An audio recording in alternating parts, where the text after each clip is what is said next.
Hi friends, అందరూ ఎలా ఉన్నారు? నేను చాలా బాగున్నాను. నేను రవ్వ లడ్డూలు చేస్తున్నానండి. ఇది థర్డ్ టైం. ముందుగా స్టవ్ ఆన్ చేసాము, కడాయి పెట్టుకున్నాము. అందులో నెయ్యి కూడా ముందుగా వేసేసాను. ఇంకో స్పూన్ వేస్తున్నానండి. ఇందులో రవ్వ వేయాలండి. 1/2 kg తీసుకున్నానండి రవ్వ. లో ఫ్లేమ్లో పెట్టుకొని మనం ఈ విధంగా కలుపుతూ ఉండాలండి. ఈ రవ్వని బ్రౌన్ కలర్ వచ్చేంత వరకు ఈ విధంగా కలుపుతూనే ఉండాలి. ఫ్రెష్ నెయ్యి అండి, మా ఇంట్లోనే మేము తయారు చేసుకున్నాం. బ్రౌన్ కలర్ వచ్చేసిందండి.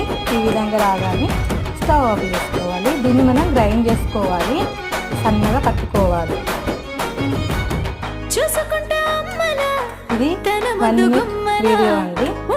నెక్స్ట్ లడ్డూలు ఏ విధంగా చేయాలో చూపిస్తాను. చక్కెర ఇంకా